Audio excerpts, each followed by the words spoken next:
It looks like we have a pretty good number of people, so I think we'll go ahead and get things started. I'm very excited to welcome you all to Kinetic, Knowde's quarterly product launch event. We have a very special guest speaker today, Eric Spenske, who's the VP of Marketing North America for Taste and Wellbeing Division at Givaudan.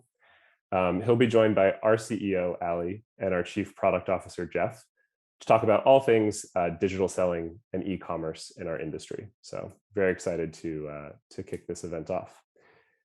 Without further ado, I'll hand things over to our CEO, Ali, to get things started. Hi, everyone. My name's Ali. Thanks so much for attending. This is our third Kinetic event, which is our quarterly software showcase of what's new at Knowde. It looks like we've got more people filing in, but we've got so much great content today that I think we got to get started. Okay, so I'm going to go through 3 to 4 slides just to set context, especially for folks that are relatively new to Knowde. And then Eric and I will have a brief conversation about just the way the industry is adopting e-commerce and Knowde's features. And then we'll do a demo and then open it up to Q&A. Yeah, let's get started with the presentation and then we're going to go through this actually pretty quick. So for those that are not familiar with us, Knowde is the marketplace for polymers, ingredients, and chemicals. As you know, marketplaces have transformed so many industries. Customers love marketplaces because it's convenient. It's a one-stop shop to find everything that you're looking for. You can learn about products, sample products, quote products, engage a sales team, and also place orders. Suppliers, on the other hand, also love marketplaces because it makes it so much easier to get their products in front of a lot more customers, and they get access to a lot of new technology immediately. Since our last Kinetic event a quarter ago, over 400 more suppliers have joined Knowde. We're on track to do about 5 suppliers every day. Those are fairly startling numbers, considering that this type of platform has never existed in our industry. As far as I know, there is no other tech platform in the history of our industry that can claim these sort of growth numbers. And I think one of the reasons, let's go to the next slide. One of the reasons why so many suppliers have joined us is because they love how our vision spans the entire buying journey. We're on a mission to bring this entire journey, your customer's journey, from research all the way through to transactions online. And it's certainly not easy to do. I mean, the entire search, discovery, communication, collaboration, e-commerce part of the process is primarily done offline today. And to be able to build all the tech in order to be able to enable all this online, take it from us, is certainly not easy. In today's session, we're going to focus mostly on the last part of this journey. So, a couple Kinetics ago, we were kind of focused more on the early parts. Last time, we talked a lot about how to enable online collaboration between R&D, procurement, and suppliers. And this time, we're going to spend more time talking about transactions. Now, when most suppliers think of e-commerce, they think about it in terms of ways to reduce costs, which is fine. I mean, many customers don't need the extra frills. Let them self-serve, let them get everything they need online. This takes up less time. It's efficient for everyone. But when the focus is just on cost reduction, what usually ends up happening is that you build a portal just for existing customers that doesn't necessarily help drive sales growth. We're thinking about it considerably differently. We've gone deep into design sessions working with suppliers like Givaudan to understand how they believe the future of commerce is going to work. And we're rethinking all of it. We're building a system for existing customers, for prospective customers, and most importantly, for sales growth. And so today, we want to give a sneak peek into those features. But before we do, we invited one of our customers, someone that you need to know if you don't know. um, we are so excited to have worked, it's sort of arm in arm with Eric in thinking about what commerce should look like in the future. Eric's a VP of marketing at Givaudan. Great to see you. Thanks so much for joining. Good to be here, Ali. Thanks Um, for yeah, thanks for the invite. just share maybe a few comments on your background, and then let's talk about commerce and how it works in our space and how we think it should work in the future, and it'll be fun. Cool. Yeah, no worries. So what can I say about myself? Sales guy in a marketing job, maybe best way to describe me. Carried a bag early in my career in the food and beverage industry, working in CPG, sales and marketing for the first 15 years, and then kind of fell into this whole flavor industry. And 22 years later now, here I am, and very privileged to lead. Really, I think one of the most amazing and innovative companies in our space, right? And anybody who knows Givaudan knows where we've been. Maybe a few less people know where we're going, but we're on a journey to be more impactful on driving success in the marketplace for our customers, right? Through it's all about food experiences now, right? It's just this combination of feels good and does good, right? And that's it's been really exciting to be on that journey. And Ali, it's been great to have you guys with us on that, right? Because you've been a big part of us really being able to take our expanded portfolio to market in a different way. So, Cool.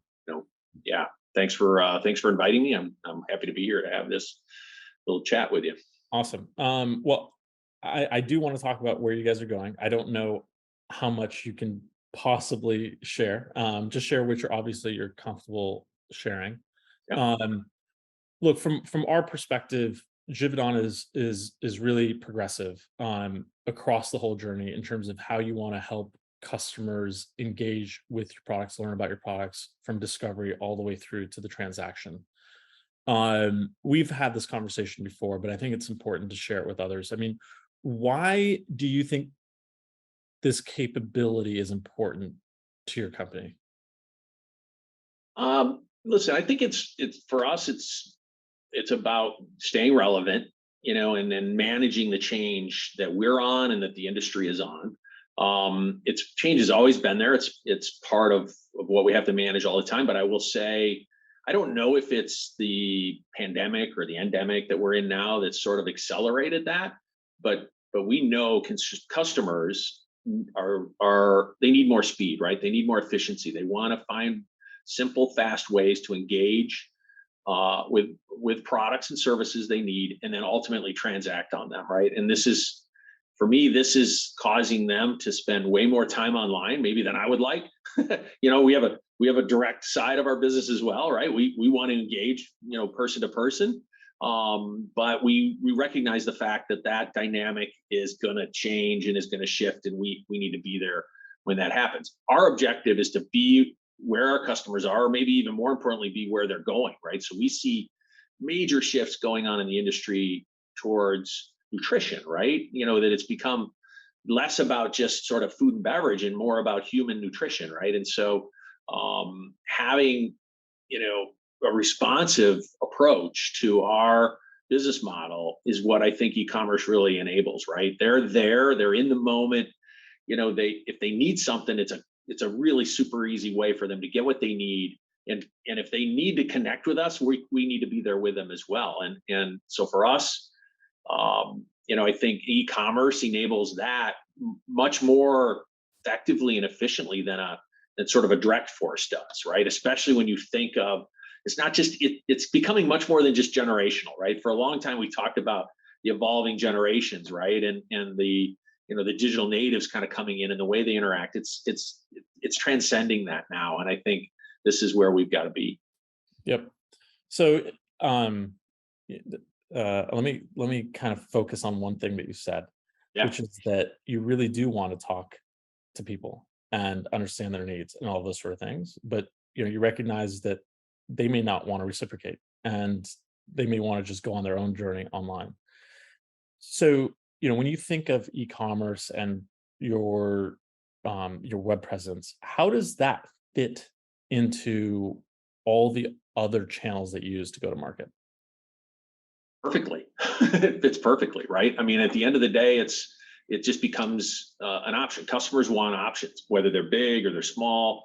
The other thing they want is an experience that feels personalized and focused on them and their needs, right? I don't care who you are. I don't care who you're working for. You want to feel like you're important in that moment. And so I think people are going to self-select the channel that works best for them, whether that's direct, distribution, online. We just believe that online is going to become a bigger and bigger part of that mix over time. We're already sort of seeing this acceleration, and I think, Ali, what's interesting about this is, for us, we've actually matured a lot in this area over time, right? I think when you and I first started talking, I talked about our need to become a bit more agnostic about where and how our products find their way to the market. If our goal is, and we believe, and we do, that our products can help our customers' products be more successful in the marketplace, we cannot limit ourselves to just having sort of one channel with which to reach them. We have to open that up to more customers, and the platform that you've offered in e-commerce has been centered to making that happen. Yep. So I said something earlier that I really believe in, and I recognize that I'm, to a degree, taking a shot at the industry by saying that, look, like, we've thought about e-commerce in the scope of reducing costs, and rather than like a real sales growth channel. And I really respect what you guys have done in terms of like thinking about your product catalog and how to start using online and a different type product catalog to drive growth. And so, like, can you talk more about like how e-commerce can drive growth? Yeah, I think so. I think you mentioned sort of the difference between a marketplace and a portal, right? And we're doing both, to be honest, right? I think that there's again, if you think about channels, we're trying to address all of the potential channels. We have an omni-channel strategy that says we need to be where our customers need us to be, right? But we do love the power of the marketplace, right? We love the idea of a place where a current customer, or a potential customer can go and explore, qualify, and then even transact if they want. One way or another, each member of that marketplace brings somebody with them, right? And so they're typically they're getting exposed to other things that maybe they otherwise wouldn't have easily been able to find. And so I think for us, that has a lot of power, and it centralizes us on where we want to drive growth, again, because we're increasingly agnostic, right, about where our customers buy from us. I think we see a day when we have customers that potentially buy direct from us, maybe buy a product through a distributor, and then buy a product through the e-commerce platform, right? Because it's all about getting them the products they need in the best way possible for that particular product. Ultimately, I think for us, it's become really the easiest way to introduce customers and prospects to the new innovations that we have, because we're meeting them right where they are, right? They spell out the parameters of that introduction through the way that they search, the way that they connect, the samples that they request. These are things that many people are far more willing to do in the context of a computer application than they would do in a person-to-person dynamic, which is, it's just a strange dynamic, I recognize, but it's real, right? People seem far more willing to put things into computer applications than they are, in a person-to-person dynamic. The other interesting thing here, I think, we're thinking about e-commerce and what it might do for us from a business model sort of development and exploration or experimentation perspective, right? This, we all have our rules, right? If you call them the terms and conditions, whatever, the company calls them. Those are pretty hard to flex, right? In a particular direct dynamic, but in e-commerce, I think you can test some of the elasticity of some of the changes that these, to some of these elements might have on your selling proposition. So see which ones move the needles, or and then just build, or even just build unique sets that meet a particular need of a particular set of customers. And I think I would say good luck trying to do that using internal systems and processes. That would be challenging, to say the least. We're going to spend a good amount of time talking about those terms of conditions. But let me come back to another point that you made that I think is super important. Sometimes we believe that if you build it, they will come. And frankly, you build it and they won't come. We need to give, from our perspective, we need to give customers a bigger reason to go online. Making product information transparent and making it available for sale is one thing. But I think that a much bigger unlock is to put humans on the other side of the screen and start helping customers with product selection, helping them understand the product catalog, answering technical questions or sales questions immediately, just being hyper responsive, because this is B2B, right? We're not going to find what we're looking for and go through checkout. Like, it just doesn't work that way. No. And so how do we sort of, we've been talking about this for years, humanize the whole experience and bring your salespeople in there in real time, ideally, to help customers navigate, find, learn, all that. We think it's super important. What's that? We think it's just super important.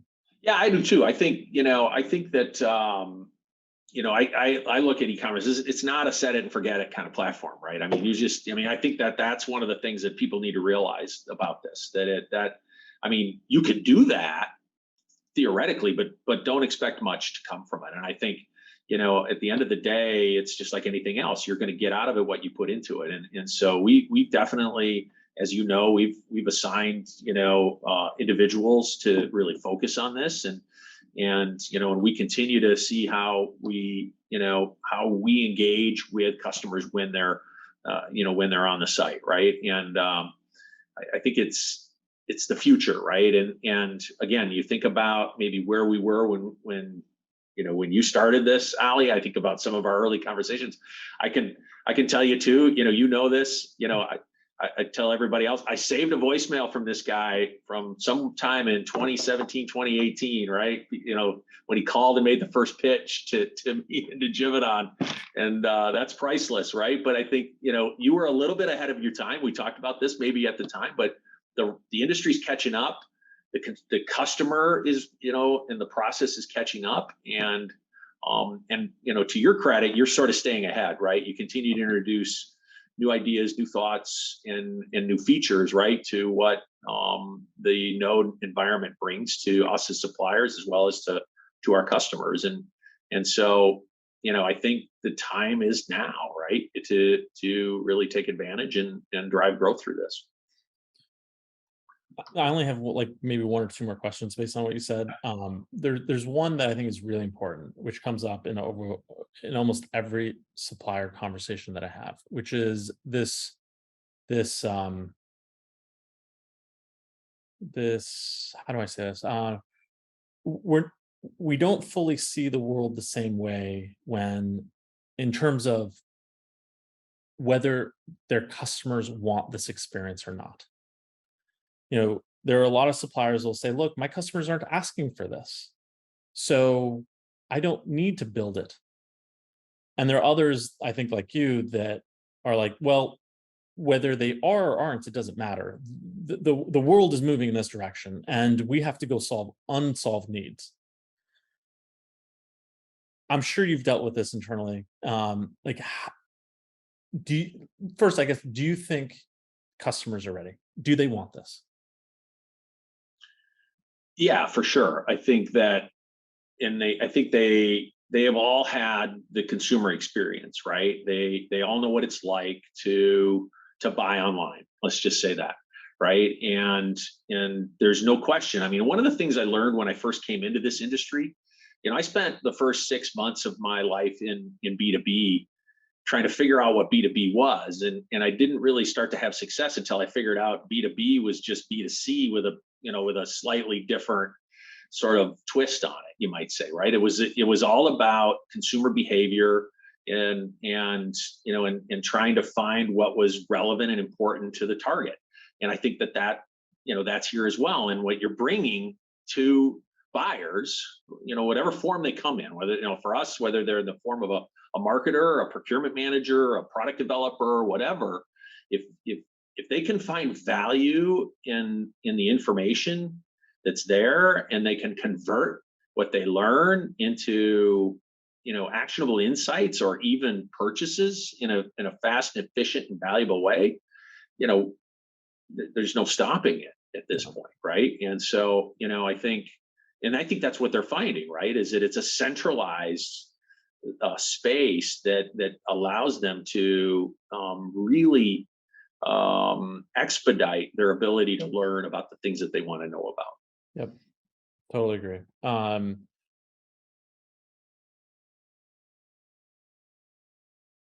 You brought up terms and conditions that's going to lead us into the demo of new features that we built.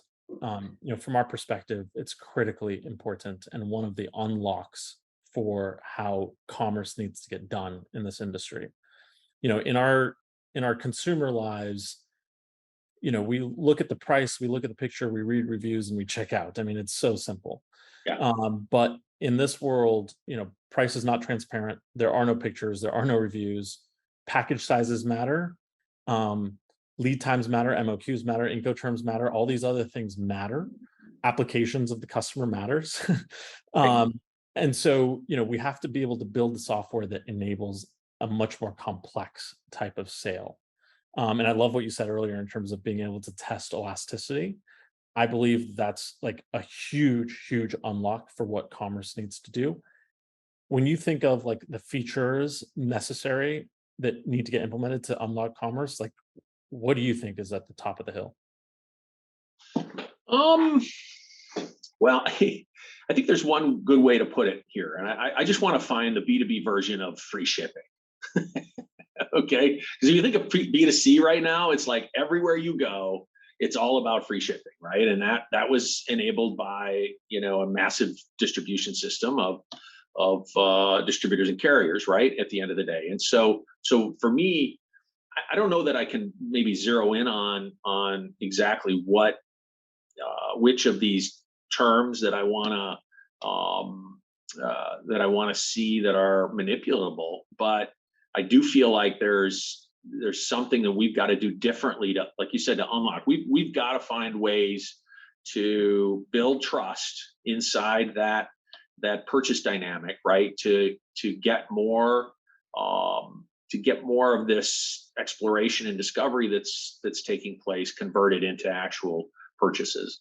I think it's I don't know if it's MOQs. I think there might be something to that. There's for sure. I think there's the ecoterms that you've mentioned, right? I think there's ways that you might be able to do that within your dynamic, your supplier customer dynamic with our customers. So I think exploring those are going to be really, really interesting for us, I think, and for sure we'll look for ways to just accelerate that process. Awesome. Look, I think what we can agree on is that it's it's unsolved. Obviously, we're on a mission to solve it. And so let's jump into the demo of just the new features that we're building around commerce. I think it's going to shed light on like how we see the world moving forward. Eric, if you don't mind, I don't remember exactly what your time constraints are. If you could sit through the demo, that would be amazing. Just because I'd love happy to do it. Reactions to it at the end. Jeff, do you mind coming online? Jeff bet. is our Chief Product Officer. He's responsible for the future direction of the platform. And I want to make this real and talk about how we see commerce functioning in the future. And I think this whole business rule engine that we keep speaking around is a big part of that. So I'm going to go off screen. Jeff, you take the screen and show them what we've been up to. You betcha. Hey, it's great to be here, and thanks so much for showing up and being interested in seeing the future of Knowde. In the first Kinetic that we did, we talked about products that we were building that supported the early stages of the buying journey. And those products were our amazing search, where you can find any product, and you can find that product by using the filters that make sense and are relevant to you. And the storefronts that represent each of the suppliers' presences on Knowde, and how those storefronts can be customized and tailored to the needs of the business and to how they want to reach out to customers. And then in the second Kinetic, we went a little bit further down the journey. We talked about sales qualification, digital sales management. We know that customers are different. They all have different needs, and suppliers are different, and their products are differentiated from each other often, especially in the specialty market. And so what we are building are tools that allow that real-time, real-world connection between people that have an interest in buying chemicals because they want to solve a business problem that they have, and the people that have the knowledge to help them solve those problems, and to do all of that at scale. And that is our digital sales platform. This Kinetic, we're going to take it to the next level. And we're going to talk about digital commerce. What does it actually take to sell chemicals online to customers? One of the things that we hear when we sit down and talk to suppliers, and we ask them practically any question, it might be something as benign as, what are the lead times for your products? And the answer we get back invariably is, it depends. And then they give us 5 different scenarios on how lead times might actually change depending on the market, depending on the seasonality of the purchase, depending on the customer and their loyalty, depending on many different factors. And in fact, what we also hear are things as simple as, gosh, I wish there was a way for us to test different lead times for different customer segments to see whether we can drive more demand. And lead time is just one of the many attributes that suppliers tell us they want to be able to control as they bring products to market. Another one is their ability to target different sets of terms and conditions at different customer segments. So maybe they want to offer customers that are in a particular market a deal that they may not offer to the general population. Or maybe they want to share a little bit more information with repeat customers on the product page, and then hide that information from the general public.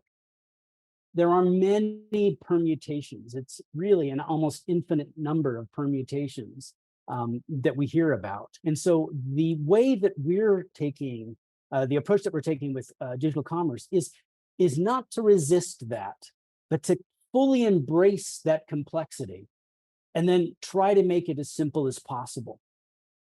It's part of our overarching strategy and vision, which is to have a marketplace that works the way the chemical industry actually works. And so what we're building, and we'll be releasing this in Q3, is our terms of sale rule builder. And what this software does is it allows a supplier to configure different rule sets, target different customers with them, apply those to different products in their portfolio, and then set the conditions of every single property and attribute of the order. So let me illustrate that with a little bit of a story of 3 customers. So on the left, we have Betty Beyer. She works for Seagram's, and she's building a new ready-to-drink beverage. It's going to be a strawberry daiquiri, and so she's looking for the best strawberry flavors that she can find. Her marketing team has said that it needs to be natural. They need to make a collection of claims, and she also knows that it needs to be TTB approved. Then we have Tom Finder. He's working for a smaller company, and he's formulating a chewing gum with natural strawberry flavor. He's looking for something that he can get based on his particular supply needs. And then we have Joe Flavio. He's based in Egypt, and he's working for an up-and-coming sports drink company. And they're looking to formulate a sports drink with natural strawberry flavors. So let's follow this scenario.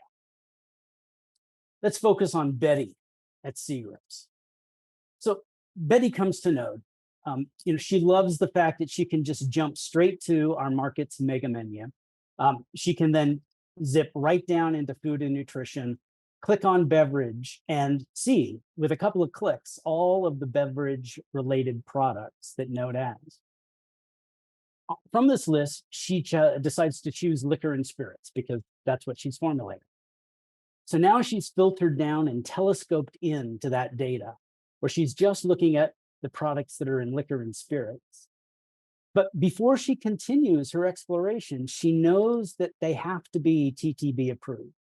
So she goes to our advanced filters, she clicks on certification and compliance, she types in TTB approved and applies that filter. And now she has a much more reduced set of options that match the criteria that she's searching from. And she sees right in the top row a product that is of interest to her. She, of course, knows Givaudan. She knows their reputation. And in fact, she's already a customer at Givaudan for some of the other projects that she's working on. And when she comes to this product page, and this is a completely redesigned product page on Knowde, what we've done with this page is we've centralized the navigation so that it's much easier for customers to find what they need. And we've laid the information out that describes the product in a very simple way. So if there's something as basic as the TDS that she needs, she can get to it. If there's something as basic as the SDS, she can get to that. And we've added this new feature on the right-hand side. We call this the Power Box. And the Power Box, while the rest of the page describes the characteristics of the product itself, the Power Box talks about the actions that the customer can take, all in service of leading to a future sale. And in this case, she sees something that she hasn't seen before. She sees a button that says get an instant quote. She checks the MOQ and she says, okay, that is acceptable to her. She checks the lead time. She understands that. She checks the Incoterms, and she recognizes that it's regionally available in North America. All of those things make sense to her. So she clicks on the instant quote button. And all the instant quote does is it automates the quoting process that is typically done by a human being. We talk to suppliers a lot about the quoting process, and different suppliers have different questions that they want to ask their customers in order to get a quote. Some of the answers and thresholds that are acceptable to the supplier can be programmatically put into our system. So in this case, we're asking target market, expected annual volume, and delivery state. She asks for a quote. The system thinks about what her request is, and then it kicks back a positive response and says, you have an instant quote, and then it's approved. She notices the various prices, and I should say that none of these prices are real. I just made this up. We don't share customer prices with anyone in the public.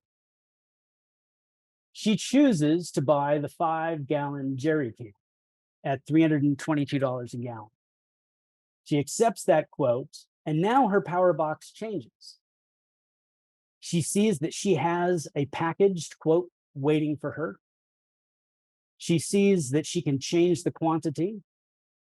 And if she wants to, and what I'll do is I'll certainly acknowledge that it would be rare for somebody in Betty's shoes to do all the research herself, to find the product in one session and then to check out.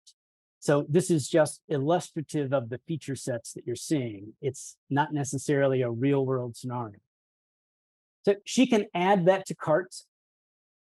She can review the cart. She can choose her shipping details, and all of her previous shipping presets have been saved. She can choose her payment method. And in this case, she chooses Knowde Pay, our credit service, where she has a balance. And then she can complete the order. All right. So what does that show you? It shows you that Givaudan is able to make available a product for a customer that meets these specific criteria. But what happens when we have another customer? So let's take our guy, Tom Finder. Now he works for Food Co. and he's formulating a strawberry flavored chewing gum. So what happens when Tom goes to Knowde? Well, the first thing is that he likes to go straight to the search. He loves how powerful the search is. And he's instantly looking for strawberry flavors, and he sees one right down here. And so he clicks on that link and he goes to the results page. And right at the very top is a Givaudan product that he's interested in exploring. And this is the exact same product that Betty was on just a few moments ago, except that Tom sees something completely different. He notices that the MOQ is hidden. It requires a quote. Givaudan does not want to disclose that information to Tom. He sees the lead time is also behind a quote wall. The Incoterms and the regional availability, all of these things require a negotiated quote. And so what does he do? He requests a quote. The quote page tells him that it's going to be 72 hours after submission, where he'll expect an answer. He'll fill out the form and he'll send that quote request in, and Givaudan's team will then process that quote based on their business process. And all of that is because they've chosen not to provide the same opportunity to this class of customer. Let's take another example. Joe. So Joe, based in Egypt, working on a sports drink. He just jumped straight to the Givaudan storefront on Knowde. He goes to the product section, scrolls, and finds the exact same product that the other customers were looking at. But because of the region and how Givaudan has chosen to configure these rules, this product isn't available to him. And he's directed to message Givaudan and start a conversation where Givaudan will have the opportunity to adjust if they want to, or to redirect this user to a different method of purchasing their products. So what do we have? We have one product page and 3 different scenarios, all programmatically driven from the Knowde platform, where the data that describes the product is different and the options for interacting with the product are different. How do we do this? Well, we do this because we've built what we call the terms of sale rule builder. And what this does is it allows you to configure the various terms and sale rule sets for your particular products or customer segment. So there's a lot to take in with this screen. Let me just summarize it real quick. What this does is it shows you all of the terms of sale rules that are currently running in the system. And what I'm going to do is show you how you can create one. So you go and you start by creating a terms of sale rule. You name that rule. So in this case, maybe we're going to create an instant quote rule for organic flavors. The next section asks you to target your customers. Within this, you have a lot of flexibility. You can make this rule available to all customers, or you can choose to only offer to first-time customers. So if a customer comes to your page and they've never purchased from you before, this rule will become active. Perhaps you want to limit it to only Knowde members, or even only verified Knowde members, companies that we've done even extra verification on to guarantee that they are legit buyers at the scale that you need. Or you can target a specific customer group. Perhaps you have a list of all of your CPG customers, and you only want those customers to have access to this offer. Or you can choose custom conditions. You can say, for instance, show this to all the users that currently have a quote and all the users that have requested a document from us and all the users that have requested a sample. Now, obviously, this is not a realistic example, but what it does is it shows you the power and the configurability and the flexibility that this gives you. You can use this to experiment by targeting different markets. You can use it in a bunch of different ways that will become even more evident as we go through the demo. The next step is fairly basic. You're asked to target the products that you want this offer to show up on. You can make it blanket and have it cover all of Givaudan products, or you can choose specific brands or specific products. Maybe you want products that are in a particular division, and maybe you're running an experiment about e-commerce within this division. So the final step of the puzzle is configuring the policy itself. These are the collection of rules that are very granular, and we'll show you those in a second. You can just jump right in and build your own from scratch, but what we recommend is using one of the presets that we have. There's a preset for negotiated by a quote. That's what we call our standard negotiated quote. It's an industry norm that's existed for many, many, many, many years. You might choose an instant quote, or you might choose list pricing. Maybe there's a product that you're not concerned about the price being available, and so you can put it on Knowde and everybody can see it. Or maybe it's a promotional list pricing where you've got the pricing available right on the page, but it's only targeted to a specific user set for a specific reason. So what I'm going to do is illustrate the instant quote. So the first thing that you see when you go to build this rule set is the qualifying questions and approval thresholds. What does that mean? Well, with any quote, you ask a customer for information, perhaps about the target markets that they want to that they work in. And based on their answer, you will either satisfy them, give them your products or not. And what this does is it allows you to create those questions. So perhaps you want to say, well, I want to target markets in auto and food, nutrition, industrials, consumer goods. And the next question you have to configure is, what is the expected annual volume? And what's the range that will result in a positive answer? And the final one is your delivery state. Which states or regions in the world are you willing to make this offer to? And of course, you have the ability to create your own custom questions. Perhaps you want to know what the first order volume is, and you want to set a range where it needs to fall within these numbers for it to be interesting to your company. The next part of the puzzle is what happens when a customer is not approved. You want to direct them to a standard, the standard request a quote form, or do you want to show a custom error message and ask them to message you? Going further down, now we start getting really granular and really detailed. We ask you to set the quote expiration policy.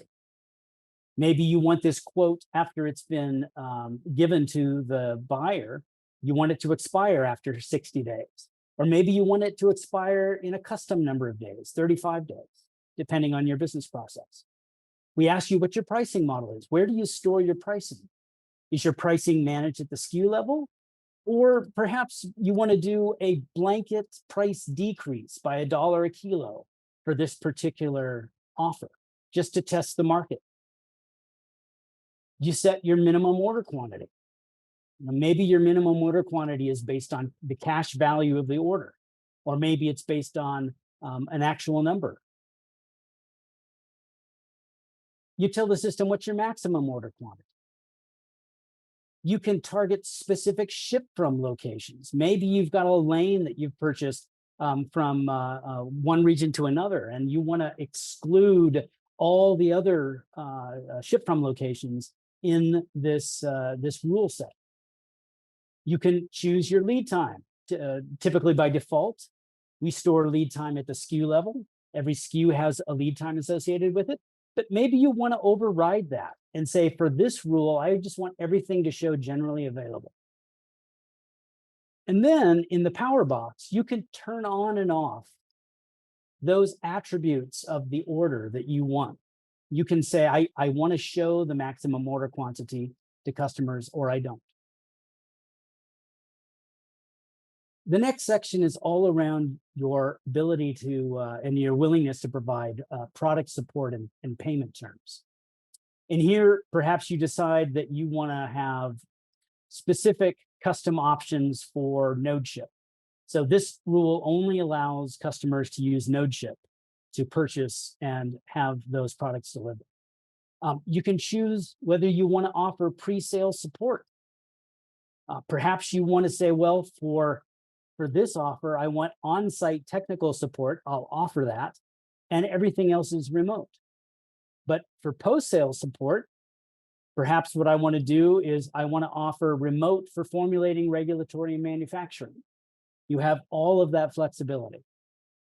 Going down to change orders, you can control how your change orders are done. Perhaps you won't allow change orders after a certain number of days without a fee.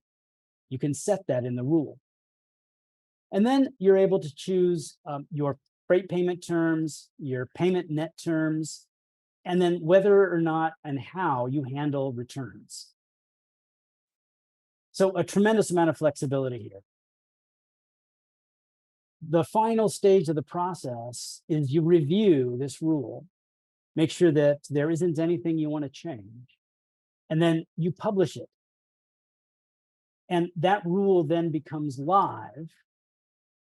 And it's what drives Betty's experience when she comes to the product page. That's how it all ties together. So the Terms of Sale Rule Builder is the newest feature at Knowde. As I said, we're going to be launching it in Q3. Very excited about giving our suppliers this level of power and control. We really believe that this is tailored to the way that the industry actually works. There's so much variability in the industry. And where other companies' e-commerce products resist that and force you to sell your products in a particular way, we've embraced that complexity. And we've created software and a platform that allows you to test and experiment different ways of bringing your products to market. It lets you customize your cart and all of your terms and conditions of sale. And it allows you to build something as basic as an instant quoting tool so that you can drive more automated and programmatic business through your channel. All right, and that's it. I'm going to parrot something that you said, Jeff, which I just love, which is, there's a lot of complexity in selling online. We want to embrace it and make it simple. And implementing these sort of rules that take into consideration all these various conditions, it's the answer, and obviously, in our opinion. One of my favorite rules that I would love to see suppliers start to experiment with is something that helps both the supply side and the buy side. So how does the supplier implement a rule that makes their supply chain more efficient? So things like truckload MOQ, give me 4 weeks lead time, don't change your order, do not ask for any changes. And in return, I'll give you a slight discount if you act very friendly with me. And I think that's a massive win-win for both sides. It gives the supplier predictability, which is what they need more than anything. And it gives the buyers who can plan a little bit a lower price. And in the end, they both win. And so being able to do that and test it in just in the automotive market or just the nutrition market or whatever is just phenomenally powerful. But I'm obviously very subjective. Chris, Eric, what do you think? Yeah, yeah, I'm maybe a little less subjective than you, Ali, but I think that I tend to agree with what you have to say here. I think it's, I love, Jeff, the way you showed how the process on the buyer side just becomes much more relevant, right? And more, it works for them. I mean, there's nothing simple about building those or even determining what those rules are going to be, right? And there's no doubt that there's going to be a need on our side to think about what does that look like. I think for us, having a broad line of products that have very different sort of supply constraints on them, I think this is wonderful, right? I think it'll really help us, with a lot of that, because I love your other one. The other option is call us. Well, yeah, exactly. I mean, it's like, exactly. I mean, I think that's the old model. Call us is the old model. This is the new model, right? Let's find a way to reduce the number of calls that we have to take by sort of, just introducing what some of the supply dynamics are for these products and make that buying experience just faster, more efficient, more transparent, and off they go. Cool. Look, we only have 5 minutes left for Q&A. I can see some of the questions. Jeff, I think the first question is for you, which is, and this is probably just a point of clarification, how much flexibility is there in the business rule engine? Can it be applied to markets outside of nutrition? Absolutely. Full flexibility. You can apply it to any market you want. It maps to our taxonomy, so it's industry-wide. And it maps to every region that you potentially would sell into. So yeah, it's completely flexible. And just kind of building on that, a question that we get a lot is, can I add my own rules, right?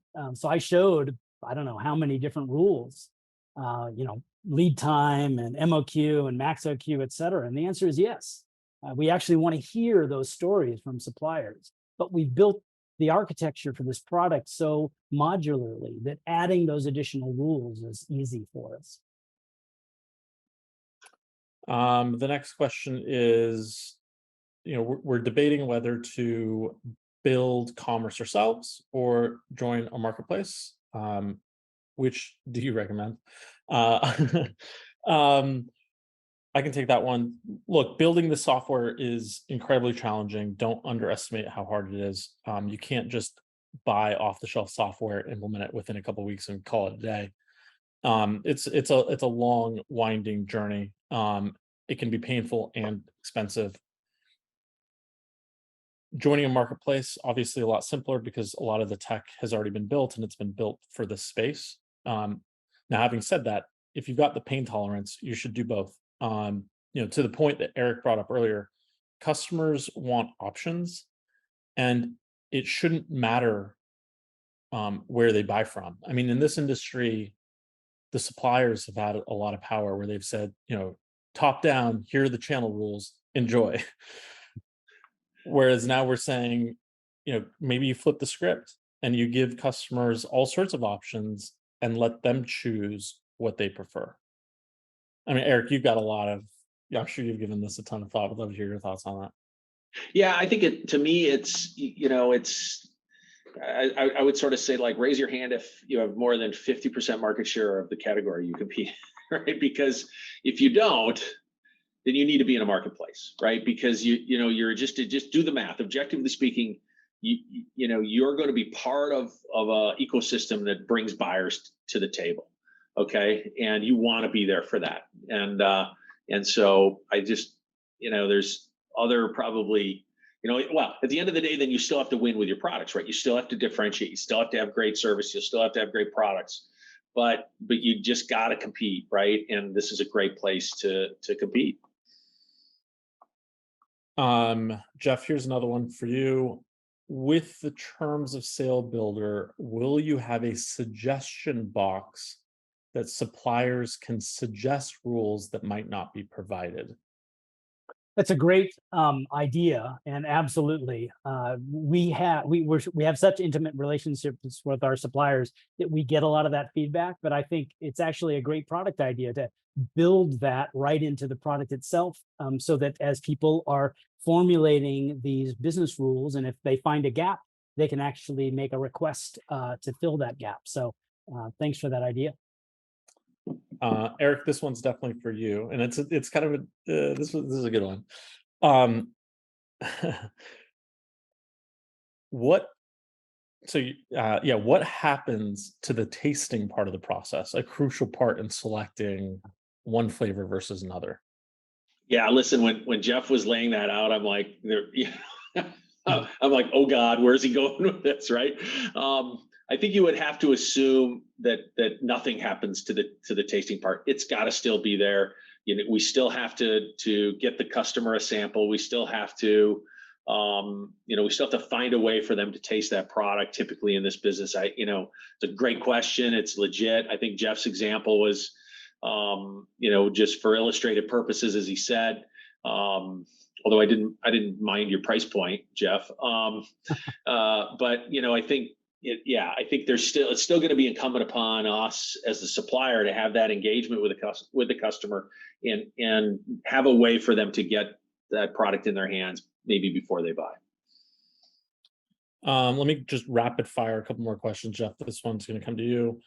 Are there any analytics capabilities, specifically around buyer data, that they can help you configure the terms of sale rules? Absolutely. So if you've used the Knowde system as a supplier, it is rife with analytics data. We have a world-class analytics team that is constantly adding and working with suppliers to get them the metrics that help them drive their business. And using those metrics to drive the terms of Sale Builder rule set makes complete sense. Eric, this one's coming to by the way, there's a ton of questions. I just scrolled to the bottom. The latest one that came in is, Eric, do you see options to offer formulation support on Knowde? Yeah, I think we do, right? I think at the end of the day, we continue to evolve what the platform looks like for us. So, providing application support, even we already have a tool online in the store that helps make the right choice in terms of the flavor profile that you're looking for, right? So there are ways for, there's knowledge that we have, and we're trying to extend that knowledge into the industry and position it properly for this, for this particular channel. And so, yeah, I think that's going to continue to evolve and we'll be there to lead it. Awesome. Look, we're already 3 minutes over. There's another 15 questions here we're not going to get to, but we will jot them down and follow up with folks individually. Any final comments you guys want to share? Mine is just that, look, we're still at the start of the journey. This is going to be so much fun to build. We've got so many more ideas that we're going to bring to the table, and we can't wait to share the next set next quarter. Amen. Yep. I'm right there with you, Ali. I think we're excited to be on this journey with you, and you can count on us to continue to leverage the innovation that you bring to this, and just try new methods. Awesome. Thank you so much, everyone. Have a good one. See you next quarter. Thanks, Ali. Thanks, Jeff. See you, everybody. Thanks.